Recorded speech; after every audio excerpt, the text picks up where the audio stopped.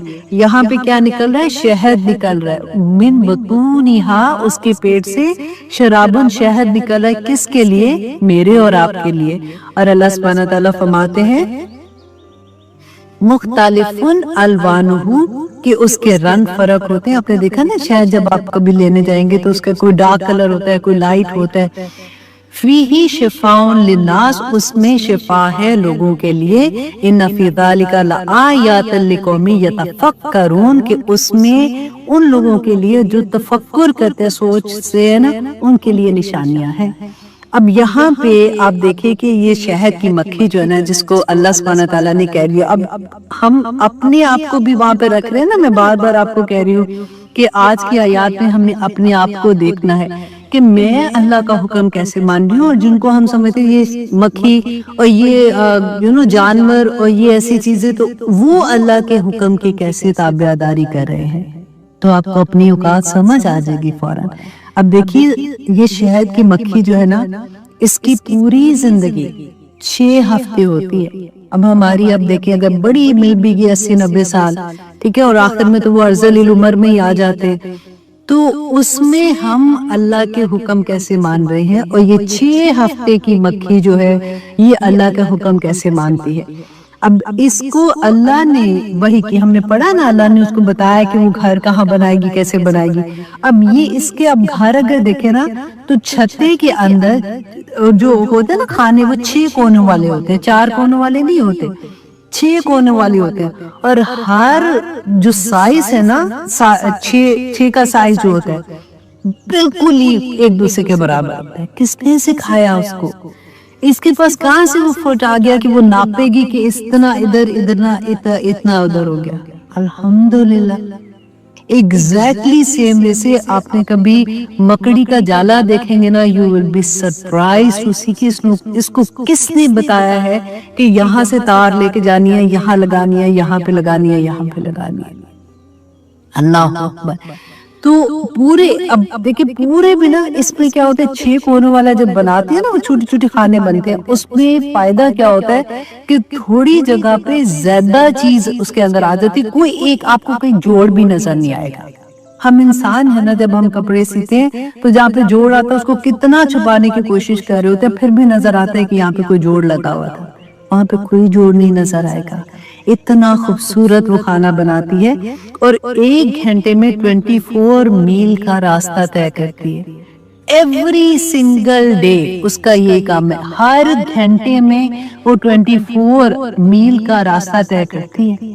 اور 6 ہفتوں والی زندگی کے سفر میں وہ اتنا سفر کر لیتی ہے جتنا پوری زمین ہے نا ہماری، اس کے گرد اگر ایک چکر لگائے نا تو اتنا چکر بن جاتا ہے، جو وہ پوری زندگی وہ تو نہیں کرتی. اب تو روزے آگے میں تو تھک جاتی ہوں، تو میں تو اب لیٹ ہی اٹھنا ہے. اب تو مجھے چھٹیاں دے دی کیونکہ لوگ روزے رکھ کے بھی کلاسز لیں گے. اب تو میرے بچے کی شادی ہے تو شادی سے 2 مہینے پہلے لو جی ابھی تو فنکشن شروع ہونے ہیں تو اب بس میری کلاس میں چھٹی کر دے. کیسے کیسے بہانے ہم لوگ کرتے ہیں، ہے نا؟ کوئی چھٹی نہیں. اب دیکھیے کہ 1 پاؤنڈ ہم بوٹل لینے جاتے، کیا 2 پاؤنڈ 3 پاؤنڈ کی ہوتی ہے نا، 1 پاؤنڈ شہد کے لیے 500 سے زیادہ مکھیاں جو ہوتی ہیں نا، پوری زندگی 500 سے زیادہ مکھیاں کام کرتی ہیں تو 1 پاؤنڈ شہد بنتا ہے. 1 مکھی 30 لاکھ اڑانے اڑتی ہے، 30 لاکھ اڑانے اڑتی ہے، 50,000 میل کا سفر کرتی ہے. اللہ اکبر. اور سائنسدانوں نے اس کے بعد جب وہ ریسرچ کرتے ہیں تو انہوں نے کیا بتایا کہ آدھا پاؤنڈ شہد جو بنانے کے لیے 4 ملین پھولوں کا رس چوستی ہے، پھر جا کے 1 پاؤنڈ جو شہد ہے وہ نکلتا ہے. اور ان کی جو ہوتی ہے نا، مزے کی بات ہے، ان کی گارڈ مکھیاں بھی ہوتی ہیں، وہ جو ڈنگ مارتی ہے نا، وہ کیوں ہوتا ہے؟ دیکھیے اس کو اللہ سبحان اللہ کہ اگر یہ مکھی غلطی سے کوئی ایسے مطلب پھول پہ بیٹھ جو زہریلا ہے تو وہ ان کو اللہ سبحانہ تعالیٰ نے وحی کی ہوتی ہے، ان کو وہ اسمیل سے اور اس سے پتہ چل جاتا ہے، وہ ان کو اندر نہیں آنے دیتی ہیں، وہ اندر نہیں آ سکتی ہیں. اور پھر اگر آپ دیکھیں جیسے میں نے کہا شہد اگر باہر رکھیں، اب اپنے گھر کے باہر رکھ کے دیکھیں فوراً چونٹیاں آ جائیں گی. تو یہ جو گارڈ مکھیاں ہوتی ہیں یہ اندر کسی چیز کو آنے نہیں دیتی، پیور ہمارے لیے شہد تیار ہو رہا ہوتا ہے. اب میں نے پہلے بھی آپ کو اس کی پوری ڈیٹیل بتائی تھی کہ کس طرح سے جب چھوٹی مکھیاں پیدا ہوتی ہیں تو کون ان کی حفاظت کرتا ہے، کون صفائی کرتا ہے. جب یہ مکھیاں لے کے آتی ہیں نا اپنے رس چوس کے لاتی ہیں، جس پھول سے یہ رس چوس لیتی ہے نا وہاں پہ کوئی ایک سینٹ ان کے اندر ہوتا ہے، وہ چھوڑ کے آتے ہیں تاکہ دوسری مکھی جب وہ جائے گی تو اس کو پتہ لگ جاتا ہے کہ اس پھول سے رس چوس لیا گیا ہے. سبحان اللہ. اب جہاں پہ اگر کسی کو کوئی ایسی جگہ ملتی ہے جہاں پہ پھول ہے نا تو یہ اپنی ان کی ساؤنڈ ہوتی ہے، بن بناہٹ ہوتی ہے، اس سے وہ دوسری مکھیاں جو ہوتی ہیں ان کو وہ میسج دیتی ہیں کہ اس جگہ پہ اتنے میل کے فاصلے پر رائٹ لیفٹ کہاں پہ وہ پھول ہیں جہاں پہ جا کے انہوں نے رس چوسنا ہوتا ہے. اب ہمیں دیکھیے اگر ہمیں کہیں پہ خیر مل رہی ہوتی ہے، کوئی چیز بٹ رہی ہے یا کچھ ہے تو ہم کہتے ہیں کہ کسی کو نہ بتانا. ایون اپنے گھر کے نوکر ہم ڈیوائیڈ بھی کرنا چاہتے ہیں کہ نہ ہمیں یہ ہوتا ہے کہ میرے گھر میں جو ہے نا دوسروں کو نہ بتانا، پھر ایک دفعہ یہ گئی تو پھر میرے کام نہیں آئی. ہم تو اللہ سبحانہ تعالیٰ نے فرمایا وَيَمْنَعُونَ الْمَاعُونَ کہ معمولی سی چیز پہ نہیں دیتے ہیں. اور یہ کیسے ان کا ٹیم ورک آپ دیکھیں کہ کس طرح سے یہ ہمارے لیے شہد بنا رہی ہے. وہ خود تو کیا کھاتی ہیں لیکن اب دیکھیں کہ یہ جب لے کے آتی ہے نا رس تو ایک گروپ جو ہوتا ہے یہ ٹائم ویسٹ نہیں کرتی ہے، یہ شہد ڈالتی ہے فوراً نکل جاتی ہیں. تو دوسری جو مکھیاں ہوتی ہیں نا، ایک گروپ آف مکھیاں، ان کا یہ کام ہوتا ہے، وہ ان کے پر ہوتے ہیں نا وہ اس سے جھلتی جاتی ہیں جیسے، تو اس کے اندر جو پانی ہوتا ہے وہ ویپوریٹ ہو جاتا ہے، وہ اڑ جاتا ہے. تو ان میں سے وہ مکھیاں جو ہوتی ہیں نا ان کی گلینڈز ایسے ہوتے ہیں اللہ سبحانہ تعالیٰ نے رکھے کہ وہ جو جب وہ تھوڑا سخت سا ہو جاتا ہے تو اس کو منہ میں ڈال کے وہ اس کو چباتی جاتی ہیں اور وہ گلینڈ کے ساتھ مل کے وہ شہد بنتا ہے اور وہ پھر اس کو الٹ دیتی. سبحان اللہ. اور اللہ سبحانہ تعالیٰ نے فرمایا اب دیکھیں کہ ان کو جو وحی کی گئی ہے، وہی میرے لیے اور آپ کے لیے کیا ہے؟ یہ قرآن. اللہ سبحانہ تعالیٰ نے فرمایا نا جیسے شہد کو کہا کہ یہ تمہارے لیے شفا ہے، تو شفا ہماری جسم کے لیے ہے، اسی طرح قرآن بھی ہماری روح کی غذا ہے، ہماری روح کی شفا ہے. اللہ سبحانہ تعالیٰ ہمیں توفیق دے کہ ان آیات کو ہم سوچیں. آج آپ لوگ سوئیں گے نا واپس پاکستان اور انڈیا میں تو رات ہو جائے گی، پلیز ان آیات پہ غور کیجیے گا کہ کس طرح سے یا اللہ مجھے شہد کی مکھی بنا دے